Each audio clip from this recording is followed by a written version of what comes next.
నమస్కారం తనుష్క గారు. నమస్కారం అండి. సో ముఖ్యంగా కార్య విఘ్నం ఏదైనా పని తలపెట్టినప్పుడు కార్య విఘ్నం కలుగుతూ ఉంటుంది. అంటే ఆ పనులకు ఏదో రకంగా ఆటంకాలు రావడం, అది ఆగిపోవడం ఇట్లా జరుగుతూ ఉంటుంది. ముఖ్యంగా ఇట్లాంటి కార్య విఘ్నం కలగకుండా ఉండాలంటే ఏం చేయాలంటారు? ఇప్పుడు కార్య విఘ్నం అయితే జాతక రీతిగా ఏ గ్రహాల వల్ల వస్తుంది అనేటప్పుడు మనం చూస్తే ఫస్ట్ కేతు. హ్మ్. జాతక రీతిగా కేతు వల్ల వచ్చేది. ఇంకొక విషయం ఏంటంటే జాతకంలో బుధుడు. హ్మ్. ఈ రెండిటికి మేజర్ కారణం ఏంటంటే కార్య విఘ్నం ఇచ్చేది 2 గ్రహాలు. అది కాకుండా జాతకంలో లగ్నంలోంచి 3వ స్థానం అంటే 3rd house. Okay. 3rd lord వాళ్ళ చక్రంలో నెగిటివ్ అయి ఉంటాయి. అంటే మాంది గ్రహం అయి ఉంటానో లేకపోతే ఆయన నడుస్తున్న దశ 3rd లార్డ్ సంబంధించిన దశ నడుస్తున్నప్పుడు అది వగ్రమై ఉంటాను. ఓకే. అంటే వగ్రమై ఉన్నప్పుడు ఏమైతుందో వాళ్ళ జాతకం బై బర్తే వాళ్ళకి వగ్రమై ఉంటుంది. ఇప్పుడు ఒక చిన్న ఎగ్జాంపుల్, వాళ్ళు కర్కాటక లగ్నంలో పుట్టారనుకోండి, 3rd లార్డ్ ఎవరైతాడంటే బుధుడే అవుతాడు. ఓకే. జనరల్గానే కార్య విఘ్నం ఇచ్చే గ్రహము బుధుడు.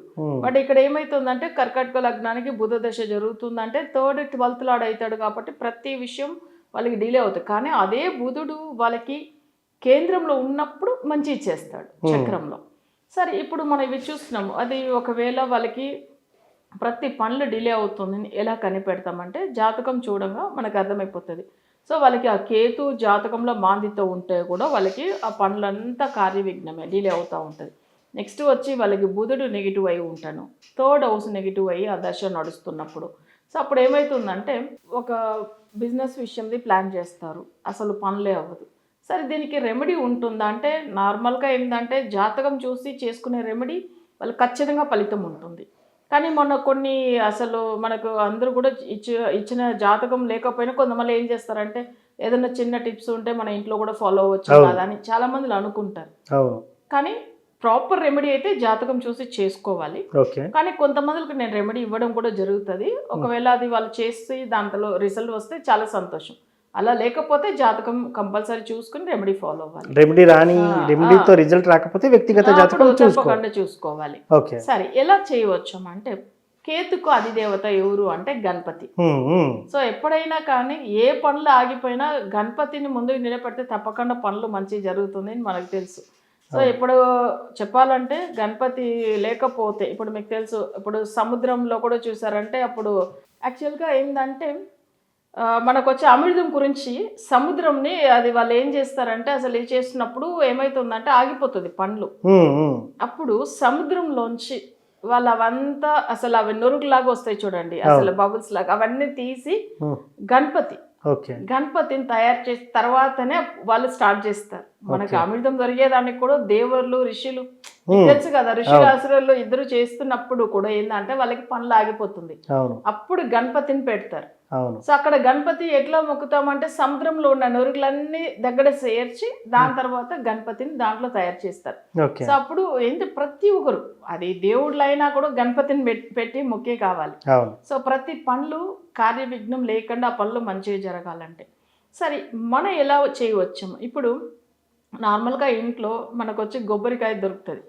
కొబ్బరికాయ ఏంటంటే అసలు అది పైన అవన్నీ తీసేసి జస్ట్ మన పొట్టులాగా వస్తాయి చూడండి, అంటే జస్ట్ అవి మనకు వచ్చి ఇంట్లో పూజకు మన కలసానికి పెడతాం చూడండి, అలాంటి టైప్లో తీసుకోవాలి కొబ్బరికాయ. సో ఏంటంటే అందులో వచ్చి ఒక మనిషి రూపంలోనే కనిపిస్తుంది మనకు అసలు కొబ్బరికాయ చూసామంటే. సో అందులో మనం దాన్ని వచ్చి బాగా పసుపు పూసేవాళ్ళ ఫస్ట్. అది ఫస్ట్ వాష్ చేసేసి పసుపు అంతా రబ్ చేసి బాగా అవి కాయకు తర్వాత బొట్టు పెట్టాలి. సో ఆ కొబ్బరికాయ బొట్టు పెట్టేసి ఇంట్లో ఏం చేయాలంటే ఒక ప్లేటో లేదా ఒక పీట మీదనో దాన్ని అసలు ఒక కొంచెం బియ్యం వేసి దాని మీద అవి అసలు మనం ఏం చేయాలంటే దేవుడు ముందుగా పెట్టాలి. ఫస్ట్ మనం మామూలుగా ఏ పూజ చేసుకున్నా గణపతిని ఆరాధన చేయాలి. సో ఆయననే గణపతిగా అనుకోవాలి అక్కడ. సో అప్పుడు దీపం వెలిగించేసి మనం వచ్చి అగరబత్తి ముట్టించేసి ఆయనకు సంబంధించిన మంత్రాలు, సో గణపతి గాయత్రి మంత్రం, తర్వాత గమ్ అనేది గణపతి మూల మంత్రం, మేజర్ గా ఓం గమ్ గణపతి నమః. అయితే మూల మంత్రం అనేది వేరే ఉంటుంది, బట్ ఇది మెయిన్ మంత్రం అది. సో ఇది తొందరగా ఫలితం ఉంటుంది. సో అప్పుడు ఓం గమ్ గణపతే నమః అని ఎక్కువ 108 టైమ్స్ చదవాలి. తర్వాత ఆయన మూల మంత్రం చదవాలి.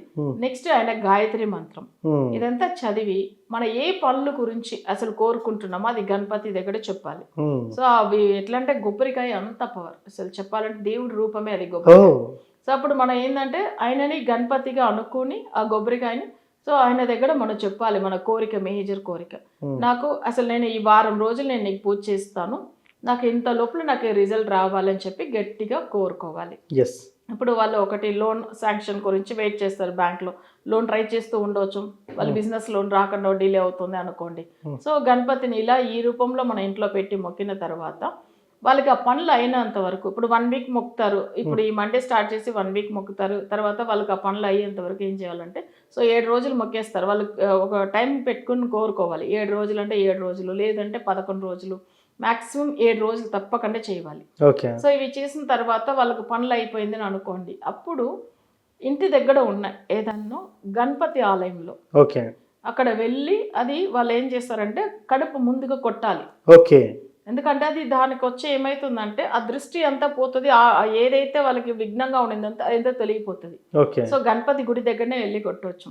సరే గణపతిగా అనుకునే కదా మొక్కాము, అది వెళ్ళి కొట్టవచ్చామంటే అది తప్పేం లేదు. ఓకే. ఎందుకంటే ఆయనకు సెదర తేంగాని అంటారు, అది కొడితేనే ఆయనకు ఇష్టం అనమాట. ఓకే. సో అది వచ్చి మనం చేయాలి. కొంతమందిలో ఒకవేళ అది కొట్టడానికి వీలు కాకపోతే తీసుకెళ్ళి నదిలో, పారే నదిలో వదిలేయవచ్చు. ఓకే. సో అలానే చేయవచ్చు. అయితే ఇవి చేయడం వల్ల ఏమవుతుందంటే వాళ్ళకి ఎలాంటి పనులైనా సక్సెస్ అవుతుంది. అవును. సో ఇప్పుడు మనకొచ్చి ఋషులే అసలు అసురులు కూడా కష్టపడారు కదా, మనకు అమృతం గురించి వాళ్ళే అంతవరకు కష్టపడినప్పుడు వాళ్ళకి కూడా అసలు ఫలితం రాలేదు. గణపతిని పెట్టి మొక్కిన తర్వాత వాళ్ళకి అమృతం అనేది దొరికింది. ఓకే. సో మీరు అమృతం అంటారు కదా తెలుగులో, అమృతం మీకు ఐడియా ఉంటుంది. సో అది వచ్చేందంటే అసలు మనకు వచ్చి ఇప్పట్లో ప్రతి విషయం మనకి ఇప్పుడు మళ్ళీ లక్ష్మీదేవి కానీ అసలు దేవ ఋషులు కానీ ఇవన్నీ మనం తిరిగి మళ్ళీ మనం పొందేదానికి అసలు అమృతం వచ్చిన తర్వాత ఇవన్నీ చూసాం. నవగ్రహాలు కూడా మనకు రాహుకేతులు కూడా దాంట్లోంచి వచ్చిన వాళ్ళే చెప్పాలంటే. సో ఇవన్నీ ఎందుకు చెప్తున్నామంటే ఒక గణపతి లేకుండా ఏ పనులు అవ్వదు. అవును. ప్రతి ఒక్క ఇంట్లో కూడా చూడండి, ఏ పనులు మొదలు పెట్టినా గణపతితోనే స్టార్ట్ చేస్తారు. ఇప్పుడు మనం శివుడు గుడిలో, శివాలయంలో మనం గణపతిని మొక్కుతాం.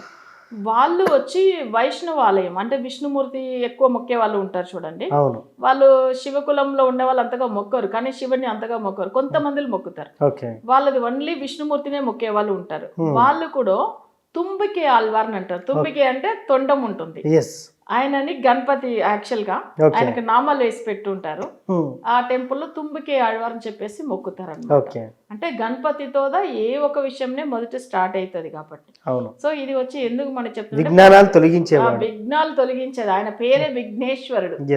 అంటే విఘ్నాలు తొలగించే ఆయన విఘ్నేశ్వరుడు. అందుకే మనం కంపల్సరీ తను మొక్కాలి. ప్రతిరోజు కూడా ఆయన పూజ చేసేవాళ్ళు మంచి ఫలితాలే పొందుతారు.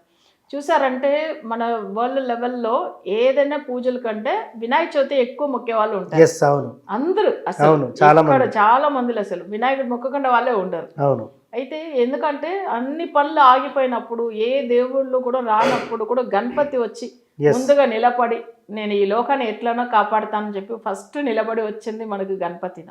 సో అందుకని తను ఒక పుట్టిన రోజు అంటే చతుర్థి, వినాయక చవితి రోజు అది చాలా విశేషంగా అందరూ మొక్కుతారు. సో చాలా మందిలో విఘ్నాలు అసలు మరీ పనులు ఏ పనులు అవ్వట్లేదు అనేవాళ్ళు నేను చెప్పినట్టుగా కొబ్బరికాయ పెట్టి, కానీ ప్రసాదం మనం వచ్చి తనకు పట్టినది అసలు కుడుములు చేసి పెడతారు. దాన్ని అసలు మన దేవుడికి ఆయనకి పట్టినట్టుగా ఆయనకి ఇష్టమైన ప్రసాదం అన్నమాట. సో అవి అంతా మనం చేసి పెట్టి ఆర్తి ఇవ్వచ్చు ఆయనకు. ఆ ఇంట్లో ఉండే వాళ్ళు ఆ ప్రసాదం తీసుకోవచ్చు. సో అలా చేయడం వల్ల ప్రతి పనులు ఏంటంటే ఏదైతే విఘ్నంగా ఆగిపోయి ఉందో సో దాంట్లోంచి తప్పకుండా బయటపడతారు. మొత్తానికి కార్య విఘ్నం నుంచి ఎట్లాంటి బయటపడాలి అనేది చాలా చక్కటి రెమెడీ తెలియజేశారమ్మా. ధన్యవాదాలు.